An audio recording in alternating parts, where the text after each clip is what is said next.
Liam had spent the last 7 years of his life building this exact moment. The gentle morning sun, warm on his face. The impossibly blue water of the pool, reflecting a cloudless sky. The quiet, broken only by the lazy, rhythmic filtration system.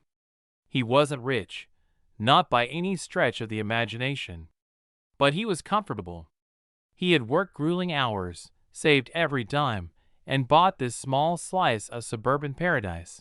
A modern, minimalist home tucked away on a cul-de-sac, its backyard a seamless, private sanctuary. This was his reward. His sanity. The first sound was a low, grinding rumble, too close for comfort. It wasn't the mail truck, which he knew by heart, nor was it the gentle hum of a neighbor's lawnmower. It was something heavy and out of place, a sound of violated order. Liam's eyes snapped open. He sat up from the lounge chair, his body tense. Before he could even swing his legs over, there was a sharp crunch, like 1,000 porcelain dinner plates shattering at once, followed by a wet, definitive SPLOSH. He was on his feet in an instant, his heart hammering against his ribs. He rounded the corner of the house, his mind racing through a dozen impossible scenarios. A tree? A meteor? The reality that greeted him was far more bizarre, and infinitely more infuriating. A car. A sleek, midnight blue Tesla, impossibly pristine save for the long gash down its side, and a spray of fresh mud across the hood, was parked in his pool. Not beside it, not near it. The front tires were a good 3 feet deep in the water, the front bumper resting on the lip of the pool's edge, a jagged tear in the side of it revealing the rebar of his carefully poured concrete. The back wheels were still on the lawn, but the lawn itself was no more, just 2 deep, torn-up ruts where the grass and topsoil had been churned into a muddy paste. A woman was standing beside the car, her hands on her hips. She had long, streaked blonde hair pulled into a high ponytail, and she wore a tennis skirt and a visor. She looked at her car, then at the mess, then back at her car, as if appraising a minor fender bender. There was no panic in her expression. No horror. Just a mild, detached annoyance. Liam felt a kind of red-hot heat flash through his veins. "What the hell do you think you're doing?" he bellowed, his voice raw with disbelief. She turned to him, her eyes hidden behind dark, oversized sunglasses. A small, dry smile touched the corner of her mouth. "Oh, hi," she said, her voice lilting and casual. "My GPS told me this was a shortcut." Liam stopped dead. He stared at her, then at the twisted metal of his new fencing and the splintered pieces of his backyard light posts that littered the ground. "A shortcut," he repeated, the words tasting like ash. "Lady, this is a private residence. There's no road here. The road is 20 feet to your left." She shrugged, a gesture so profoundly careless it made his blood run cold. "Well, my app said to take a left here. Look, I'm just as annoyed as you are. I have a nail appointment in 15 minutes. Annoyed?"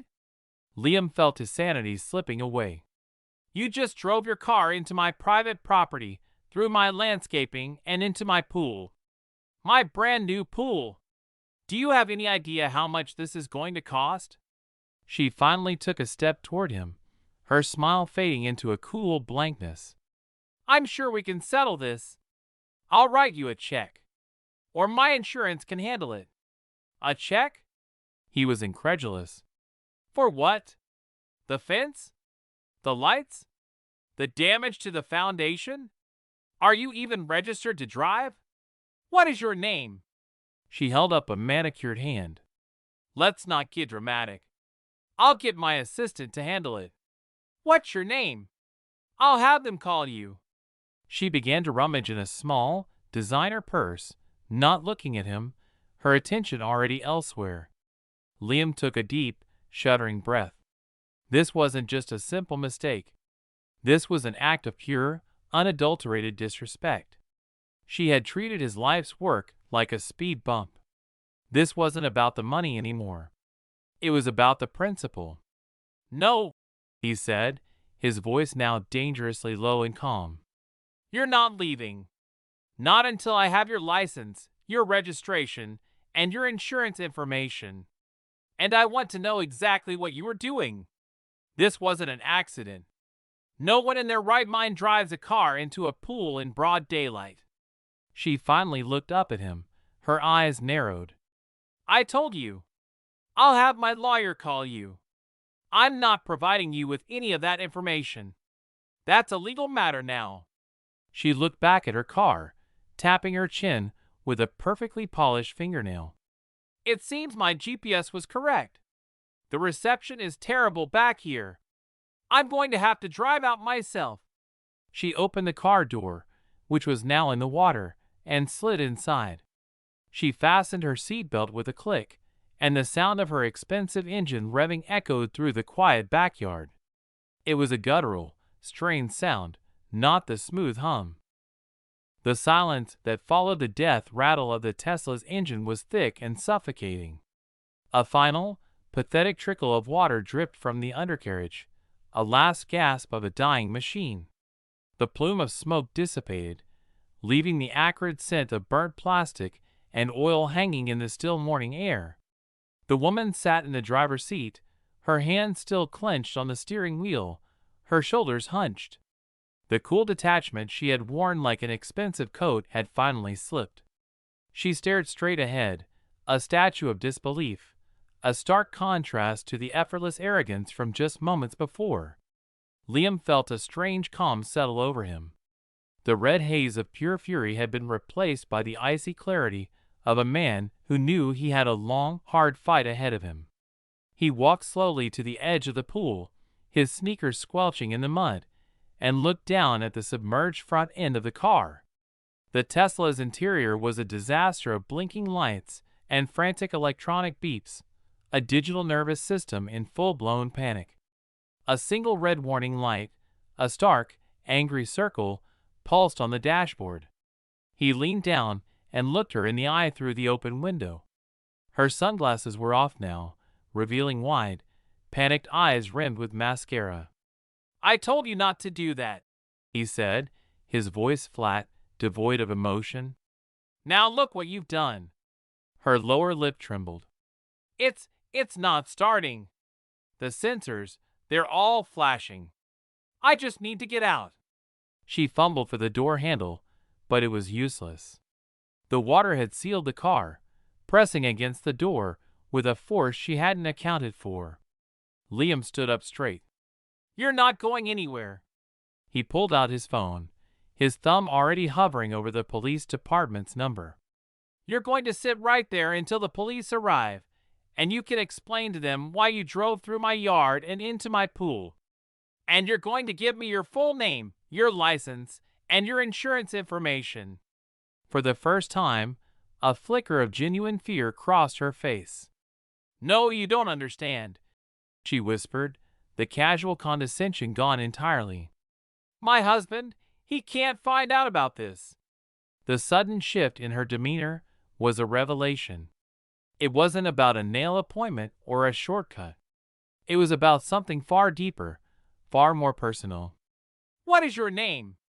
Liam repeated, his voice firm. She shook her head, her wet hair plastered to her forehead. "I'm not telling you anything. You have to let me go. I'll pay for everything. I swear. Just don't call the police."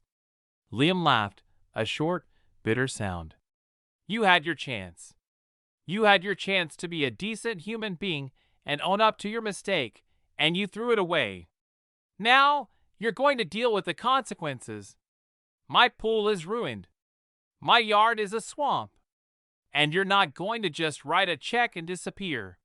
He dialed the number, his eyes never leaving hers. "Hi, I'd like to report a vehicle that has crashed into my property. No, you heard me right. It's in my pool. A Tesla. The owner is still in it and is refusing to cooperate." He gave his address, a calm, precise litany of details, while the woman in the car watched him, her face ashen. They're on their way, he said, ending the call. He put the phone back in his pocket. Now we wait. She tried to open her door again, pushing on it with her shoulder. The car creaked, but nothing gave. She was trapped.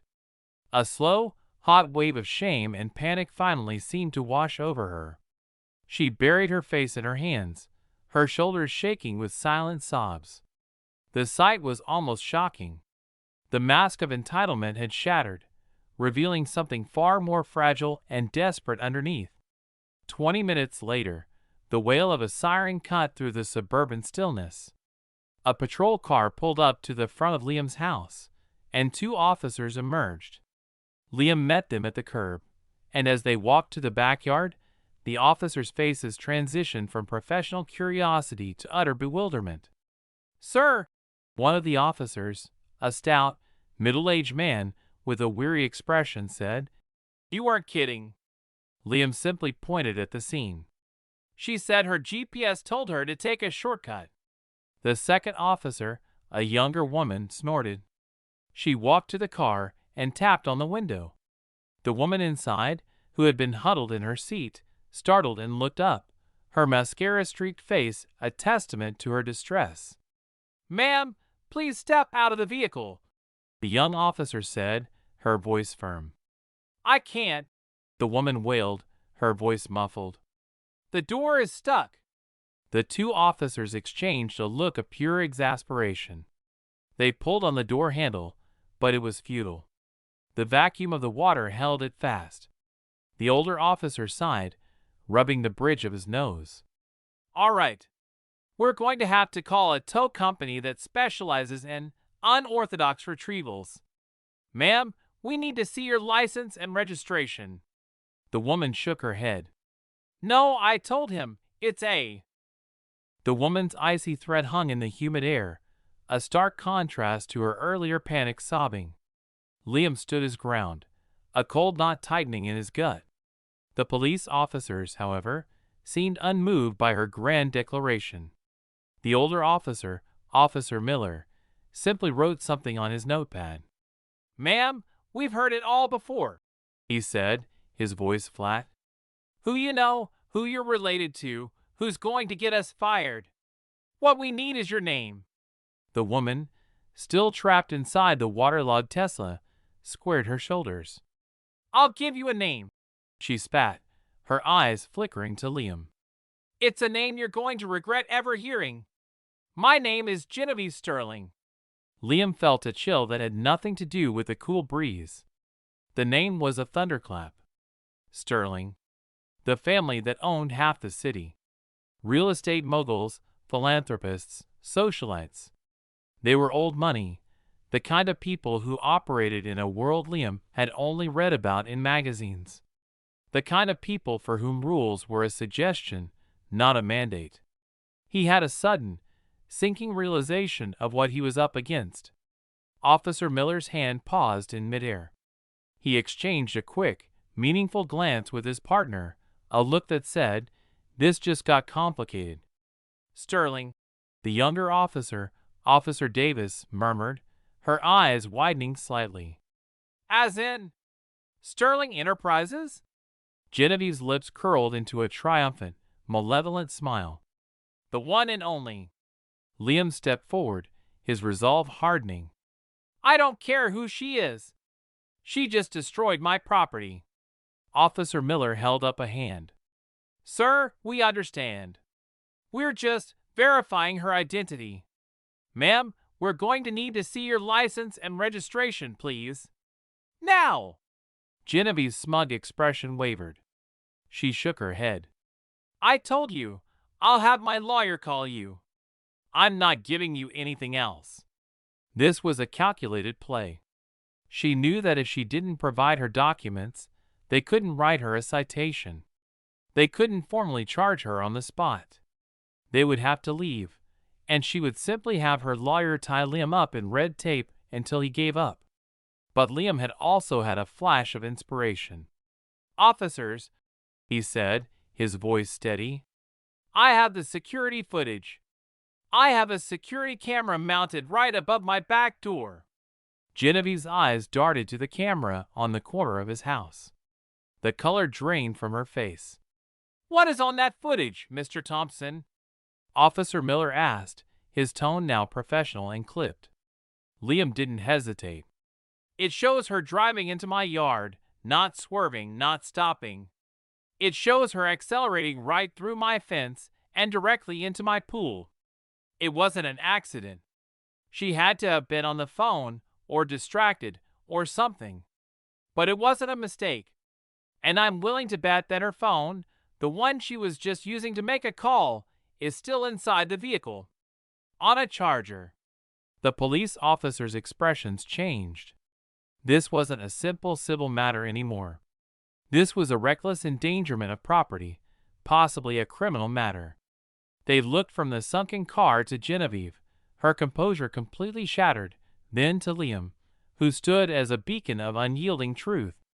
"Ma'am, the law is very clear on this," Officer Davis said, her voice like steel. "If there is evidence of reckless driving, your insurance may not even cover this. And we can get a warrant for your phone right now. You have one last chance to cooperate." Genevieve didn't respond. She just sat there, her head bowed. The sound of a massive tow truck, its engine rumbling like a distant thunderstorm, grew louder. A few minutes later, the colossal vehicle with a specialized crane on its back, a behemoth with massive tires, lumbered down the narrow street and turned into Liam's cul-de-sac. The sight of the tow truck, a symbol of her utter failure and humiliation, finally broke something inside Genevieve. She looked up, her eyes no longer filled with malice, but with a primal, desperate fear. She looked at the police, at the tow truck, and finally at Liam. "You don't know what you've just started," she whispered, her voice barely audible over the tow truck's engine. "This is not over." The tow truck maneuvered into a position, its massive crane extending a cable with a grappling hook. The crew went about their work with a practiced efficiency that was as humiliating as it was professional. They attached the grappling hooks to the undercarriage of the Tesla, the metal scraping against the submerged chassis. The crane whirred, and with a terrible groan of stressed metal and a gush of water, the car was slowly, painfully, lifted from the pool, dripping and ruined. As the car rose, a small, dark object slid out from the passenger seat and fell into the water with a quiet splash. It bobbed for a moment, then began to sink, the small, circular silver object slowly spiraling down to the bottom of the deep end. Liam looked closer, a cold certainty sweeping over. The tow truck's winch whined to a halt, the ruined Tesla suspended in the air, dripping water and mud. A gasp escaped Genevieve Sterling's lips, a thin, choked sound.